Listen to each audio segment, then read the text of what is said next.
हमारा सैन्य अभ्यास चल रहा है। और इस वक्त देखिए, ये बड़ी खबर इस वक्त आपको बता दें, शहबाज शरीफ की कुछ बातें जो अब ब्रीफिंग की निकलकर सामने आ रही हैं।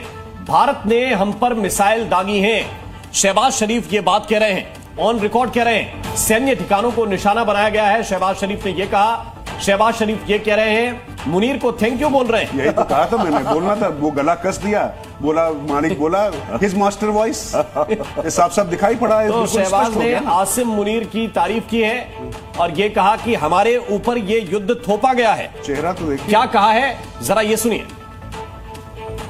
जनरल सईद आसिम मुनीर का अपनी तरफ से और पूरी कौम की तरफ से दिल की अथाह गहराइयों से शुक्रिया अदा करता हूं कि जिनकी दानिशमंदाना और दिलेराना क़यादत में ये अजीम मार्का सर हुआ।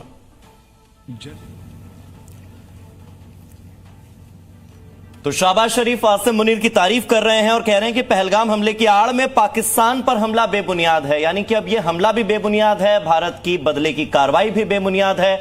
और आसिम मुनीर जो उन्होंने कि पहले आईएसआई के डीजी रहते हुए पुलवामा में अटैक करवाया और उसके बाद अब अपने सेना में सबसे बड़े पद पर होने के नाते पहलगाम अटैक को फंड किया, और न केवल फंड किया बल्कि उसकी पूरी योजना तैयार की। उसके बाद आखिर में आकर कहते हैं, जब पिस जाते हैं, पिट जाते हैं और बैकफुट पर आने की नौबत आती है, तो कहते हैं कि ये तो भारत ने बेबुनियाद हमला किया है, भारत ने पहलगाम हमले की आड़ ली है।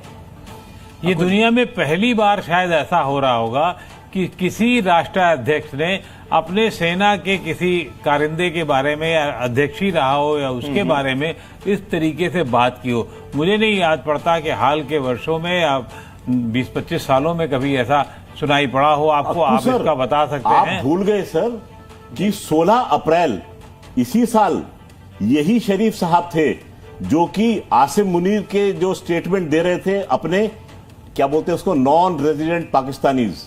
वैसे तो पाकिस्तानी सारे नॉन रेजिडेंट हैं, उनके सामने स्टेटमेंट दे रहे थे। और जब उन्होंने बड़के मारी थी कि हिंदू और मुसलमान साथ नहीं रह सकते और हाथ ऐसे ऐसे करके टू नेशन थ्योरी, उसके बाद उन्होंने बोला था मुस्लिम मयंक जी, शहबाज शरीफ ने और भी कुछ बड़ी बातें कही हैं, एक बार अपने दर्शकों को वो भी बता देते हैं। न केवल आसिम मुनीर की तारीफ कर रहे हैं बल्कि वो भारत से बातचीत के बाद समाधान निकालने की भी उम्मीद जता रहे हैं। यानी कि अपने कर्म एक तरफ और उम्मीदें एक तरफ, करेंगे कुछ और, बोलेंगे कुछ और, चाहेंगे कुछ और, दिखाएंगे कुछ और। जगबंदी के लिए देख लीजिए, जगबंदी के लिए जो है वो दुनिया का भरोसा जता रहे हैं, दुनिया का धन्यवाद कर रहे हैं। ये कहना क्या चाह रहे हैं? एक तरफ ये कह रहे हैं कि आसिम मुनीर तुमने बहुत अच्छा किया, एक तरफ ये कह रहे हैं कि साहब जो समझौता हुआ ये बड़ा अच्छा हुआ, एक तरफ ये कह रहे हैं कि हम भारत से बातचीत करके समाधान निकालेंगे। और फैसला जल्द अभी जब ब्रीफिंग कर रहे थे शहबाज शरीफ, उन्होंने वैसे तो आंकड़े उनके पास होते नहीं है, फैक्ट्स उनके पास होते नहीं है, फिर भी दो बड़े बड़े आंकड़े उन्होंने जो फेंक कर मारे हैं वो ये कि एक तो 90,000 लोगों को दहशतगर्दी की वजह से, यानी कि उनकी भाषा में आतंकवाद की वजह से पाकिस्तान ने गंवाया, और 152 अरब डॉलर का नुकसान पाकिस्तान को इस आतंकवाद की वजह से हुआ। तो बोले हम तो वो मुल्क हैं जो आतंकवाद से सबसे ज्यादा परेशान है। इस बात पर, इस आंकड़े पर, इस फैक्ट पर क्या भरोसा किया जा सकता है, या इसे तथ्य या फैक्ट भी कहा जा सकता है क्या कुछ जी? हार्दिक, उन्होंने 90,000 लोगों की बात की थी कि वो 90,000 पेंटों की बात की थी जो कि बांग्लादेश में उतरी थी 71 में। 71 में ना? हाँ, 71 में। तो पुरानी याद आ रहे फट गई होगी तो सिलना भी चाहते होंगे। जी। तो आप इस पर आपका क्या सोच रहे हैं कि पाकिस्तान अपने आप को एक ऐसे मुल्क के तौर पर पेश कर रहा है, यानी एक तरह से विक्टिम कार्ड खेलना ही है, उनकी पुरानी आदत है, लेकिन फिर भी क्या आतंकवाद से सबसे ज्यादा परेशान पाकिस्तान है? इस शब्द पर, इस वाक्य पर, इस फैक्ट पर कितना भरोसा करेगा कोई? ये तो हार्दिक तभी स्पष्ट हो गया, ये तो हार्दिक तभी स्पष्ट हो गया जब आतंकवादियों की लाशों के पीछे हाथ बांधकर आर्मी के अधिकारी खड़े हुए थे। ये स्पष्ट हो गया कि उनको कितना नुकसान हुआ आतंकवाद। और राम, जब उन्होंने आसिम मुनीर की तारीफ करते हुए कौन से शब्द कहे हैं, एक बार अपने दर्शकों को वो सुना देते हैं।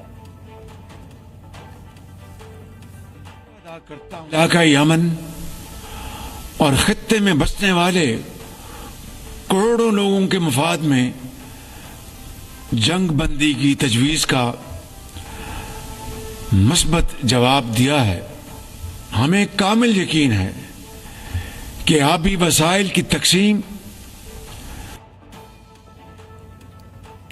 तो शाहबाज शरीफ ने दो अलग अलग बातें कही है। एक तरफ एक उनका सेंटेंस है जो मैं यहां पर रख देता हूं, वो कह रहे हैं कि खून के आखिरी कतरे तक लड़ाई करेंगे, और दूसरी तरफ जो उन्होंने कहा है, जो इस वक्त टीवी स्क्रीन पर फ्लैश भी हो रहा है, उम्मीद जता रहे हैं कि भारत बातचीत से समाधान निकालेगा। ये दो चीजें एक साथ एक ही प्रेस ब्रीफिंग में कैसे कही जा सकती है मयंक जी? हार्दिक जी, मुझे ऐसा लगता है कि आप क्या होता है जब किसी ब्रीफिंग में जाते हैं या किसी भाषण को देने जाते हैं, जैसे आप रिहर्स करके जाते हैं स्टेटमेंट को, आप जाते ही रिहर्स स्टेटमेंट जो है वो बोल देते हैं, उसके बाद में जो स्टेटमेंट निकलते हैं वो दिल से निकलते हैं, घबराहट के वजह से निकलते हैं। तो रट के तो गए थे कि हम जाके बोलेंगे कि जंग के मैदान में फैसला होगा और हम आखिरी खून के कतरे तक लड़ेंगे, लेकिन उनका डर जो है अब हावी हो चुका है और अब बोल रहे हैं कि हम भारत से बातचीत करने को तैयार हैं।